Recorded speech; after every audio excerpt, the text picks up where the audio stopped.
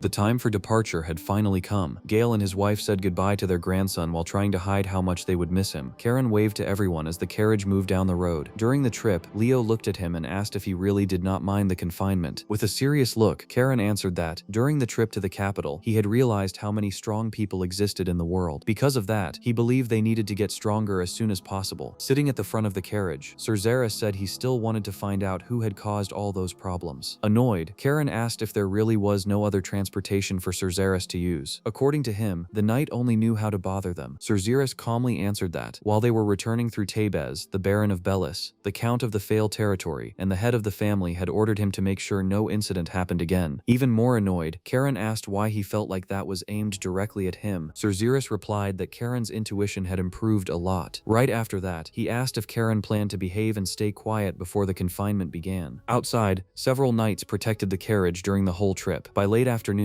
they finally arrived at the city hall of Tebe. As soon as the mayor saw them, he ran over excitedly and said they could come in, since they were probably hungry. Karan thanked him, but explained that they were only passing through because they still had another place to visit. The mayor then answered that, in that case, there was not much he could do. During the night, Karan and Leo walked through the city while being escorted by Sir Xeris. In a dark alley, a hooded person said he had not expected to see them again. When he removed the hood, he revealed himself to be Julio. Bowing, he greeted the young masters and asked how Sir Xeris was doing. Sir Xeris smiled and said Julio seemed to be working hard. Julio replied that it was nothing compared to the kindness Sir Xeris had shown him. Then he told them that Miss Poina was waiting for them. After they went inside, Poina thanked them for accepting her request. Karen replied that she had misunderstood something because he had not become friends with that guy. Even so, Poina said it was fine. To her, it was like Lavilio had gained a reliable protector. Then she decided to give them a gift as a way of showing her gratitude. One of the servants brought a box to them. Poina explained that it was apple wine made by the elves, and she asked them to keep taking care of Lavilio. Karen answered that, since it was Miss Poina's request, he would take good care of him. Poina smiled with satisfaction and wished them a good rest, since they would leave early the next morning. After enjoying the rest of the night, Karen and Leo continued their trip the next day. After some time, they finally reached their destination. They were welcomed by Baron Rohan, who greeted them cheerfully and said it had been a long time since they last met. Sir Xeris explained that Rohan's father had passed away and that he was now the new Baron. Rohan confirmed it. Karen then said, impressed, that Rohan looked like a powerful man now. Feeling awkward, Rohan just listened while Karen said he had inherited a title and a growing mining business, so of course he had to be happy. Rohan answered that all of it had only been possible thanks to House Reston. After that, he invited everyone inside, thinking they must be tired. While they walked through the city, Rohan guided them to a specific place and explained that it was the district for mana crystal development workshops, built with support from Chung Hasong. Thanks to Miss Poina from the Caligo Trading Company, they had also managed to gather many skilled craftsmen. Soon after, Rohan showed them 2 mana stones and explained that he had prepared those stones especially for Karen and Leo. Seeing the quality of the stones, Karen said they had to be worth a fortune if they were sold. According to him, his pockets would become very full because of them. Leo immediately asked Karen not to act so rashly. While watching the scene, Rohan thought Karen really never changed. Cerzeris then apologized for the boy's behavior. Rohan replied that it was fine. Even after all the dangers they had faced, it was a relief to see that Karen was still the same as always. It did not take long before they finally arrived home. As soon as Karen saw his mother, he hugged her, full of longing. Leo then bowed and asked how she was doing. Karen's mother came closer with a smile and said Leo had come too. A little uncomfortable, Leo quickly answered that he had. Karen's mother stroked Leo's head and welcomed him, saying she was happy to see he was doing well. Surprised and embarrassed by the unexpected affection, Leo thanked her shyly. Palom, who was also there to welcome them, greeted Karen and thanked him for returning safely. Karen answered cheerfully that he was back. 2 weeks later, at night, a meeting was taking place in Cheonghasong. Yahello declared that Karan Reston would spend 4 years in confinement. Then he asked if there were any objections. Karan bowed respectfully and answered that he would humbly accept the family's decision. Yahello then ordered him to leave the room together with Hugo, Leon, and Leo. After the young ones left, Raphael asked his father if there was any separate order for him. Yahello answered that there was. From that moment on, all of the family's diplomacy would be entrusted to Palem. The three brothers were completely shocked. Raphael immediately protested, saying Palem had not even awakened his mana yet, and even so he would receive such an important responsibility. Slowly standing up, Yahello asked if that was really what Raphael thought. Raphael answered yes and declared that the decision was unacceptable. This time, Thalos also decided to speak up. He said he agreed with Raphael, since it was an unprecedented decision. Yahello then answered that it was true. However, the problems the family was facing at that moment were also unprecedented. Suddenly, Yahello lost his temper. While releasing his huge mana, he began shouting furiously. He asked who protected the family's assets the most. He also asked who held the trust of nobles from all over the empire. On top of that, he questioned whether there was still anyone who could deny Palem's achievements outside Cheonghasong. Soon after, Yahello decided to ask his own son directly. Hearing his name, Palem immediately trembled. Yahello then declared that the position would give him great authority, but also huge responsibilities. Then he asked if Palem would accept the role. Stammering nervously, Palem answered that he would accept it. Meanwhile, Karan and Leo watched the night view through the window. At that moment, a woman's voice echoed behind them. She said she had heard that Karen had been seriously hurt in the capital, and asked if he was okay now. The owner of the voice was Rion, Leo and Karen's cousin. Karen answered cheerfully that he was fine, since he had eaten a lot of good food to recover. Rion then said she was glad to hear that. Actually, she revealed that she had been waiting for a chance to duel him, preferably using real swords. As he looked at her expression, filled with the mana overflowing from her body, Karen realized she did not seem to hold any grudge against him. At that moment, he remembered a conversation he had once had with Sabina. In the memory, Karen asked his master that, if his brother Hugo was considered the greatest talent on the continent, then what would Rion be? Sabina answered that Rion truly fell short when it came to mana cultivation. However, if only her sword skill were judged, then she might even be able to compare to his older brother. Coming out of his memories, Karen thought that Rion had a talent recognized even by his master, someone who rarely praised anyone. Letting out a sigh, Karen said he felt honored. After all, the famous bandit killer of the south was asking him for a duel with real swords. Even so, he was not sure if Cerzeris would allow it. Rion replied that Cerzeris's permission might be a small problem. Confused, Karen asked why. Rion then explained that Cerzeris had left the Blue Sea Fortress to head toward the North Sea. Hearing that, Karen became worried. In his mind, he wondered if something had happened to his master. Rion continued, saying that, as long as Karen was okay with it, she planned to ask their grandfather for permission. At that moment, the door suddenly opened. Thales walked past the two of them and ordered Hugo and Rion to follow him. Right after that, he also called Karen. As they walked, Thales said he had heard that the family's reputation had grown thanks to Karen's actions in the capital. However, he made it clear that, if something was not properly polished, even a well-built tower could collapse in an instant. Because of that, he said he would continue watching all of them. Following her uncle, Ryan looked at Karan and said they would definitely fight next time. Meanwhile, Raphael was talking with Palem. Raphael said that the person who had suggested they settle everything in advance during Karan's awakening ceremony seemed to be getting anxious now that the situation had turned against her. Palem asked why Raphael was saying that at that moment. Raphael answered that he was different from his brother. According to him, he saw Karan as if he were his own son. Besides that, he said Karan and Leo got along well, like real brothers, so he believed he and Palem could also have a good relationship. Raphael also said he understood if Palem did not believe in his sincerity, but he wanted him to remember that. In the end, the two of them would need to join forces. Palem only watched Raphael in silence, keeping a very unpleasant expression. Continuing down the hallway, Raphael called Leo. Meanwhile, Karan approached Palem and asked if his father was okay. Placing his hands on his son's shoulders, Palem answered that he would always protect him, no matter what happened. Then he asked if Karen trusted him. Karen smiled and answered that he did, making it clear that he believed in his father. Time passed. Several buildings began to rise around the city, which was changing faster and faster. Inside a carriage moving through the streets, someone commented that the city was full of life. In just 2 years, the once isolated Blue Sea Fortress had turned into a major economic center in the northern region. The one saying that was Rohan. Impressed, he said Lord Palom truly was an amazing person. The butler sitting beside him answered that, because of that, Palom was always buried in work. At that moment, Rohan began thinking that all those changes had started after his meeting with Lord Karen. Then he wondered how much the boy had changed during those 2 years, feeling excited to find out. A short time later, the carriage arrived at a huge castle, now older and taller. Karen welcomed Rohan and immediately asked if he had brought what he had requested. Holding a box out toward the boy, Rohan answered that he had. Then he jokingly asked if he should not at least receive a welcome first. Excited, Karen quickly took the box and was impressed when he saw the drink. Watching his reaction, Rohan thought that, even after 2 years, Karen was still the same brat as before. The only difference was that he had grown physically. Right after that, Karan bowed and said Rohan was probably there to meet his father. Then he said he would take him there by the fastest route. Seeing that polite attitude, Rohan began to wonder if Karan had finally matured a little. However, in the very next moment, Karan gave a sly smile and declared that he did not guide just anyone for free. When they arrived at the office, Palom welcomed Baron Rohan. Rohan answered respectfully, greeting the now Count Palom. Palom explained that he had sent Karan to welcome him because he was busy with work. Then he asked if the boy had been rude. Karan quickly answered that of course he had not. Awkwardly, Rohan replied that, well, not exactly. Palom then decided to get straight to the point and asked if Rohan wanted to start a magic stone processing business in the eastern region. Sitting down, Rohan confirmed that he did. However, he explained that he was having trouble finding qualified technicians. Palom answered that it was understandable, since it was highly specialized labor. No family would want to hand over its technicians easily. Rohan agreed. At that moment, Karan asked why they were so worried about that. According to him, if it was hard to find technicians inside the empire, then they simply had to look for them outside it. Confused, Palom asked what Karan meant. Karan then reminded him that the war between the southern kingdoms was happening at full force. Palom immediately understood the idea and asked if he was suggesting they recruit technicians from the south. Karen confirmed it. According to him, there were certainly people who could not escape the war, so offering them a safe place and better conditions might be enough to convince them. Rohan said the south probably would not let those technicians leave so easily, since they were also extremely important to them. Because of that, he explained that they would need to act in secret, using the war as cover. Palom added that, even so, convincing the technicians would still be another problem. That was when Karen asked what would happen if a direct descendant of the family, someone with a great position inside the empire, went personally. Realizing where the conversation was going, Palom immediately answered that, if Karen was thinking about leaving while he was still under observation, he should not even consider it. Karen then replied that it made no sense for him to go himself, since it would be way too much trouble. Confused, Palom asked who would go then. With a smile on his face, Karen answered that he had a cousin who lived off other people. In that instant, Palom felt a huge headache coming on. Even so, it did not take long for him to make his decision. Sometime later, at the train station, Leo watched everything while looking completely annoyed. In his mind, he wondered why that always ended up falling on him. Karen then tried to calm him down, telling him not to worry so much. According to him, Sister Rian would also join the mission in the south. Besides that, Hans would be with them too. Hans said it had been quite a while since his last mission, and that he was looking forward to it. At that moment, a voice announced that the train to Thebe would leave soon. Before Leo boarded, Karen reminded him that he first needed to register as a mercenary in Thebe before making any moves. Leo nodded. Then Karen explained that, while he was under observation, Leo would keep carrying out missions in his place. Because of that, it might be their last goodbye for some time. After that, Karan declared that he wanted to meet him again 2 years later, with both of them stronger than ever. Before finishing, he also asked his cousin not to get hurt. At that moment, Leo finally gave a small smile. Then he answered that they would meet again stronger in the future. Soon after, Leo boarded the train and left. When Karan turned around to leave, he noticed someone familiar standing on the platform. It was Leo's mother. As soon as he tried to bow, she simply turned her face away without saying a single word. Karan let out a sigh and thought that she probably believed Leo was going on a dangerous mission because of him. Even knowing that this was not completely wrong, Karan decided that one day he would prove otherwise. In his mind, Karan said that her son would be reborn as the pride of the Blue Sea Fortress. After that, Karan also left to train far from the city. Sometime later, a guard guard went to the place where he was training and called for the young master, saying the clan master wanted to see him. However, no answer came from inside the small wooden house. Confused, the guard decided to approach the door, but before he could open it, the door suddenly opened, scaring him. Karan came out of the wooden house looking much older and bigger than before. Feeling the wind hit his face after so long, he said it had already been a year since the last time he had come out of there. When Karan noticed the guard trembling in front of him, he asked what had happened. Still nervous, the man answered that the clan master was looking for him. Karan then said that in that case, he needed to go right away. Without wasting time, he went straight to the fortress. When he arrived there, Karan went to Yahello's office. While pouring a drink, Yahello began explaining that, over the last 4 years, both the empire and the whole continent had changed drastically. According to him, after the Imperial Guard's interrogation about the attack on the Imperial Palace, they discovered that demons were appearing in several places across the continent. Yahello then said the entire continent was sinking into chaos, and that would be the reality Karan would face from then on. After that, Yahello said the clear mana inside Karan showed that he was finally ready. Karan answered that, if he had not been ready, the clan master would never have ended his suspension. Letting out a sigh, Yahello said his insolent attitude was still exactly the same. Then he asked what Karan planned to do now that the suspension was over. Karan answered that he wanted to leave the city of Chungha. Yahello said that was understandable, since he had spent 4 years stuck in that place. After that, he promised to find a suitable mission for him. Excited, Karan thanked him. After leaving there, Karan went to meet his father. As always, Palam's office was completely packed with books and documents. Palam said it had been a year since the last time they had seen each other. Karan then answered that his father still looked very tired. Palam told him not to worry, because he was doing all of that for a purpose. Soon after, he said, impressed, that Karan had already reached the 6-star level even at that age. According to him, no one besides the founder of the family had reached that level so early. Proudly, Palam said it was incredible. Karan simply answered that it was not a big deal. Palam then asked what he planned to do now. Karan explained that he had decided to accept a mission that would allow him to leave the city of Chungha. However, before leaving, he wanted to get what he had asked his father for. Palam then picked up a card and handed it to Karan. He explained that it was the certificate from the payment agency his son had requested. Besides that, he said that thanks to the success of Leo's mission 2 years earlier, they had managed to earn that money. Palam made it clear that the money belonged to Karan, and that he could use it however he wanted. However, he also reminded him that this result did not come only from the efforts of House Reston, but also from the entire Bellis barony. Karan simply gave a thumbs up while confirming. Seeing that, Palam thought his son answered way too quickly, but he was not sure if he had really understood how important the matter was. At that instant, someone burst through the office door while shouting that he was very sorry for interrupting the father and son moment. Right after that, he complained that, if Karan's suspension was over, he should have told that great-uncle too. Surprised, Karan immediately recognized the third elder. Awkwardly, Palam said his uncle had arrived. The third elder hugged Karan tightly and reminded him that they had agreed that, when they were alone, he would call him great-uncle. After letting him go, Yahello revealed that he had brought a mission especially for him. According to him, the elders had decided it unanimously. Hearing that, Karan began to think. He remembered that Yahello had been against his return to the city of Chungha after the problems he caused in the past. However, after watching Karan's progress during the suspension, the elder had started treating him with unexpected affection. Yahello then explained that the mission came from a request for support from the south. According to him, monsters had been detected on the border between the Kingdom of Keys and the Holy Kingdom. Because of that, they had urgently requested troops who knew the geography of the region well. While listening to that, Karan thought it really was typical of House Reston, where strength was valued above everything else. Even so, it was still hard to believe that Yahello was Yahello's blood brother, since the two had completely opposite personalities. Karan then said that it did not seem like such a big problem that the elders needed to hold a meeting just to decide. After all, subduing monsters had become common lately. Excited, Yahello slapped Karan on the shoulder and said he had expected that reaction. He explained that if it were just a normal mission, they really would not need so much discussion. However, just as Karan had suspected, the real problem was not the monsters. Soon after, Yahello asked if Karan had ever heard the name Karo Act. The moment he heard that name, Karan was completely shocked. Noticing his reaction, Yahello said it looked like he really did know that name. Karan answered that he did. According to him, Karo was one of the members of the Suicide Squad that fought alongside Sir Kane. At that moment, Palam joined the conversation and said that 50 years ago, all of them had supposedly died in battle at the Imperial Palace. Yahello then explained that this was only the officially recorded story. In truth, Yahello's brother had kept those men alive, even against their will. Thanks to that, the cultivation method and the Imperial sword had been passed down to the Imperial Guard. Hearing that, Karan became even more shocked when he realized that not only Karua had survived, but maybe others had too. Yahello kept explaining that all of them had received black magic from the evil emperor. Because of that, they were forced to live hidden under the family's watch. However, recently, Karua's whereabouts had disappeared in the south. Coincidentally, that same region was the place mentioned in the support request. Besides that, It was also the last place where Karua had been seen. Then Ulrich declared that Karan should join Leo and Rion in the south. While dealing with the monsters, the three of them would also need to look for clues about Karua Act. Karan immediately confirmed. Before leaving, Ulrich also warned Karen to be especially careful not to get involved with the fanatics from the southern Holy Kingdom. According to him, it should be obvious what Karua Act's existence meant to those people. After that, Ulrich left the room. However, a few seconds later, he came back again and asked one more time if Karen had understood. Smiling, Karen answered, "Yes, great uncle." A short time later, Karen also left. Inside the train, he began to think about everything. In his mind, he realized that, just as he had imagined, the Moonlight of Ryuk style had been learned through Karua. Since his existence was being kept secret, no one could openly mention it. Even so, Karen wanted to avoid any involvement with the fanatics from the Holy Kingdom. Karen then decided to keep using his mercenary identity in Thebe, but he knew he would need to act even more carefully. At that moment, the guillotine suddenly spoke and asked why he did not simply use the jewel he had received the day before. Annoyed, Karen asked if the sword could stop reading his thoughts without permission. At that moment, he remembered the butler Heinrich handing him a jewel while saying it was a gift given by the clan master. After taking the jewel, Karen began to examine it while thinking it looked like an ordinary gem. The sword then complained, asking how he could be so slow. Soon after, it told him to put mana into the jewel while imagining the shape of the armor he wanted to create. Confused, Karen asked why armor would suddenly appear. The guillotine then started complaining and told him to just do what he was being told. Still not understanding anything, Karen answered that he would do it, but asked what was so special about it. The moment he finally put mana into the jewel, an intense blue light filled the train car. Karen was completely shocked when he noticed armor covering his body. The sword then explained that it was Cabana, Rael's armor. Besides that, it said this proved how much Halo truly liked him. Even so, Karen was still totally confused. Then the guillotine explained that Cabana was the peak of ancient technology. Hearing that, Karen smiled excitedly. He said he liked the idea of armor that could change shape however he wanted. However, he asked if it also talked like the guillotine. The sword immediately answered that, of course it did not. According to it, only a special existence like itself had the ability to speak. Sometime later, by late afternoon, Karen arrived in Thebe. The city was very different from what he remembered. Many people slept on the streets, begging for money and suffering from hunger for days. Refugees filled several corners of the city. While watching that, a hooded man called out to him. When the man took off his cloak, he revealed himself to be Julio. Julio greeted Karen politely and said it was an honor to still be remembered by him. The two began walking toward City Hall. After Karen explained his situation, Julio said it made sense. Since the southern kingdoms were at war and the borders had been closed, pretending to be a mercenary was the best choice.